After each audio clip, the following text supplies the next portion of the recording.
निर्जला एकादशी पर करने हैं कुछ खास उपाय। अब देखिए, आप मुझे 30 मई को मेरे बर्थडे पर खूब जमकर खिलाएंगे, ठीक है, केक खिलाएंगे। देवा तो बहुत ही खिलाता है कि कोई डाइटिंग नहीं, ये भी खाओ वो भी खाओ, ये करो वो करो, ठीक है। ऐसे हम पैदा भी हुए होते हैं और इतने केक आप भेज देते हैं कि मैं खाती भी हूँ। और 31 मई को आप मेरे मुंह से पानी भी छीन लेंगे। जी हाँ, 31 मई 2023 को बुधवार वाले दिन निर्जला एकादशी है और इस वर्ष का जो राजा है वो है बुध। अब इस साल का जो राजा है वो बुध है और निर्जला एकादशी आपके स्वास्थ्य के लिए बहुत ज़रूरी व्रत है। अगर आप इस व्रत को रखते हैं तो यकीन मानिए आपकी ज़िंदगी के अंदर आपकी बॉडी ऐसे डिटॉक्स होती है ना, आपकी बड़ी बड़ी मेडिसिन से नहीं हो सकती। कहते हैं ज्येष्ठ शुक्ल पक्ष की एकादशी तिथि को निर्जला एकादशी कहा जाता है। इसे भीम ने रखा था, एकमात्र ऐसा उपवास था जिसे भीम ने रखा था और इसे रखने के बाद भी भीम जो है वो मूर्छित हो गए थे। इसे भीमसेनी एकादशी के नाम से भी जाना जाता है। इस दिन बिना जल के उपवास रखा जाता है। साल की सारी एकादशियों का पुण्य मात्र इस एकादशी को रखने से मिल जाता है। और आप लोगों के आशीर्वाद से, मेरे माता पिता के आशीर्वाद की कृपा से, आज तक तो जब तक सुरेश जी से मेरी शादी हुई है, जब से अब तक मैंने इस निर्जला एकादशी का व्रत हमेशा रखा है। बस एक बार नहीं रखा था जब ये बदमाश कुचू पुचू देवा मेरे पेट में था।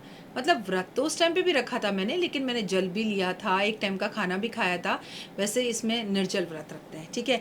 इस दिन अच्छे स्वास्थ्य और अपनी मनोकामनाओं को पूर्ण करने के लिए हमें कुछ उपाय करने होते हैं। एकादशी की तिथि आपको पता है विष्णु जी को समर्पित है और जेठ मास में हम ऐसी पूजा पाठ या दान पुण्य करते हैं जो सीधा जल से, पानी से जुड़े हुए होते हैं और हमारे किस्मत को बदलते हैं। सुबह सबसे पहले तो हमें जल्दी उठना है। उठते ही हमें सबसे पहले अपनी दोनों हथेलियों को देखना है, मलना है, लक्ष्मी विष्णु को याद करना है, इन्हें चूमना है और अपने हाथ अपने चेहरे पर फेरना है और लक्ष्मी जी का नाम लेना है। धरती को प्रणाम करना है, नमस्कार करना है। फुल ऑफ एनर्जी के साथ आसमान की तरफ देखना है, भगवान का शुक्र अदा करना है कि भगवान तूने मुझे जीवन में एक और दिन दिखाया, बहुत बहुत शुक्रिया। और मैं तो इसलिए भी शुक्रिया अदा करूँगी क्योंकि 31 मई को मेरी ज़िंदगी का अगला साल शुरू होगा, मेरे जन्मदिन के बाद ठीक अगला दिन। तो भगवान थैंक यू, तूने मुझे एक और जीवन दिया, इसके लिए शुक्रिया। फिर उसके बाद पानी में, नदी किनारे पर जाकर या यमुना गंगा में जाकर या कुएं पे या नदियों के किनारे पे नहाना चाहिए। पर वो पॉसिबल ना हो तो घर में गंगा जल मिलाकर और थोड़ा सा गोमूत्र डालकर स्नान करें, बेहद अच्छा रहेगा। स्नान के बाद तांबे के लोटे में जल भरकर सूर्य देवता को दें। अपने घर में पूजा पाठ करें, पूरे घर में अगरबत्ती जलाएं, पूरे घर को खोलें, भगवान विष्णु की पूजा करें। एक पटरे पर पीला कपड़ा बिछा के विष्णु लक्ष्मी को बिठाएं। एक कलश स्थापित करें, उसमें लौंग, इलायची, सुपारी, सिक्का डालें। उसके ऊपर लाल कपड़े में लिपटा हुआ नारियल रखें और एक चावलों की ढेरी लगाकर लक्ष्मी और विष्णु को लाल कपड़े या पीले कपड़े पर बिठाएं। गाय की घी का दिया जलाएं और सबसे महत्वपूर्ण बात यह है कि पीली मिठाइयाँ भगवान को अर्पण करें। जल भरा मटका भगवान के समक्ष रखकर अर्पण करें कि प्रभु मैं तो जल नहीं पी रही हूँ लेकिन आपके लिए मैं जल ज़रूर रख रही हूँ। उसके बाद आप विष्णु सहस्त्र नाम का पाठ करें, विष्णु चालीसा का पाठ करें, सुंदरकांड का पाठ करें, हनुमान चालीसा का पाठ करें। जो आपको ठीक लगता है आप उसका पाठ करें। संभव हो सके तो इस दिन आपको तिल, वस्त्र, धन, मिठाई, तेल, सोना, चांदी, ये सब चीज़ें दान करनी चाहिए, भंडारे करने चाहिए। आपको जल की छबील लगानी चाहिए। अगर संभव हो सके तो किसी नदी में स्नान कर भी कर सको तो नदी के किनारे पे दीपक जलाने चाहिए। इस दिन आपको निर्जल व्रत रखना चाहिए। इस स्थिति में आपको अपने घर के अंदर बड़ी बड़ी पूजाएं करानी चाहिए। अगर आप एकादशी का उद्यापन करना चाहते हैं, व्रत नहीं रखना चाहते, तो इस दिन आप एकादशी का उद्यापन कर सकते हैं। आपको निर्जल व्रत नहीं रख सकते तो आप फलहार का व्रत रख सकते हैं। अगर आप व्रत ही नहीं रखना चाहते तो कम से कम इस दिन चावल ना खाएं। इस दिन आप खरबूजा, तरबूज, आम, पंखा, अनाज, सोना, चांदी, कपड़े, तांबा, पीतल और हरी चूड़ियाँ, हरी इलायची, पान का पत्ता, इन सब चीज़ों को दान करें। शिव और पार्वती की विशेष पूजा ज़रूर करें। भगवान के समक्ष गाय के घी के दिए ज़रूर जलाएं। मंदिर में झंडे ज़रूर लगाएं। भगवान विष्णु और माता लक्ष्मी की पूजा ज़रूर करें। भगवान विष्णु और माता जी की पूजा आप पान के पत्ते पे सिंदूर रखकर ज़रूर करें। रामायण, सत्यनारायण भगवान का पाठ करना, कथा करना, नज़दीकी मंदिर शिव जी के मंदिर में बेलपत्र, नारियल अर्पण करना और भगवान को इस दिन अगर आप दूध, दही, शहद, घी से उनका रुद्राभिषेक करते हैं, ओए होए फिर तो बात ही क्या। निर्जल एकादशी वाले दिन खीर भगवान विष्णु को साबूदाने की भोग लगाकर छोटे छोटे बच्चों के बीच में बांटने से सुख शांति बढ़ती है। निर्जला एकादशी वाले दिन भगवान को पीले वस्त्र पहनाने चाहिए, खुद भी पीले वस्त्र पहनने चाहिए। इस दिन अनाज का दान करना चाहिए। इस दिन नारियल और बादाम विष्णु जी को भोग लगा के बच्चों में बांटने चाहिए। निर्जला एकादशी वाले दिन किसी भी मंदिर के अंदर जल स्रोत या तो पानी की मशीन लगवाओ या कूलर लगवाओ या एसी लगवाओ या एक मटका पानी भरकर ज़रूर देकर आओ। निर्जला एकादशी वाले दिन पीपल के पेड़ के नीचे हमें एक कलश भरकर अपने पितरों के लिए ज़रूर छोड़कर आना चाहिए। इस दिन हमें मंदिर में ध्वज ज़रूर चढ़ाना चाहिए। इस दिन हमें केले के पौधे ज़रूर लगाने चाहिए। इस दिन हमें पेड़ पौधों की सेवा करनी चाहिए। केले का पौधा लगाएं, आंवले का पौधा लगाएं, शम्मी का पौधा लगाएं, बेलपत्र का पौधा लगाएं, बरगद का पौधा लगाएं, पीपल पर जल चढ़ाएं। निर्जला एकादशी वाले दिन हमें जल का दान करना चाहिए। हमें पितृ दोष से मुक्ति के लिए पीपल के पेड़ के नीचे बैठकर सुंदरकांड, हनुमान चालीसा का पाठ करना चाहिए। शरबत का वितरण करना चाहिए। इस दिन हमें दवाइयों का वितरण करना चाहिए।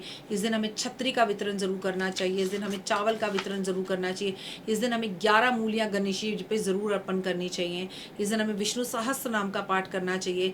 आज अपने वजन के बराबर हरा चारा जरूर दान करना चाहिए।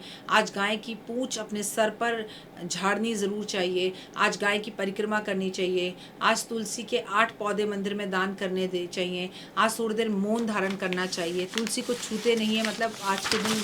और आपको सबसे महत्वपूर्ण बात यह है कि तुलसी पर जल चढ़ाना, तुलसी की परिक्रमा करना, तुलसी को जो है आपको पूजा करना आज के दिन बेहद ज़रूरी होता है। एकादशी हो तो खासकर होता है। और अगर हम बात करें एकादशी के साथ साथ कि आपके जीवन के अंदर एकादशी किस दिन है, तो हम आपसे बात करें कि 31 मई की एकादशी का दिन है। और 31 मई को दिन क्या है ये जानना ज़रूरी है। उसी के लिए मैं कैलेंडर खोल रही हूँ, क्योंकि आपको पता है कि मैं वीडियोज़ एक महीना पहले शूट करती हूँ।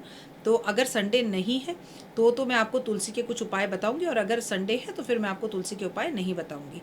अब 31 मई को देखा जाए तो बुधवार है, और बुधवार के दिन मैंने आपको शुरू में बताया कि बुधवार के दिन जमकर पूजा कीजिए, किन्नरों का आशीर्वाद लीजिए, गणेश जी का जाप करिए, ओम गण गणपते नमः का जाप कीजिए। आज आप निर्जल थोड़ी देर ज़रूर रहें। अगर आप पूरा दिन नहीं भी जल छोड़ सकते तो 1-2 घंटे के लिए छोड़ें। और आप सबसे बड़ी बात, आज मौन ज़रूर धारण करें, माता पिता की सेवा ज़रूर करें, उनकी परिक्रमा ज़रूर करें। आज अपने घर में मोर पंख ज़रूर खरीद कर लाएँ। आज अपने घर में चांदी ज़रूर खरीद कर लाएँ। और बुधवार का दिन है तो, और राजा इस वर्ष का बुध है, तो मैं आपको बार बार बोल रही हूँ कि पान के पत्तों का उपाय जरूर करें। तो आइए, निर्जला एकादशी पर 31 मई 2003 बुध है, और बुध इस साल का राजा है। मैं आपको कुछ उपाय बताती हूँ। आप पान के पत्ते 108 ले लीजिए, और हर पान के पत्ते पर लाल रंग के चंदन से श्री राम लिखकर हनुमान जी को अर्पण कर आइए।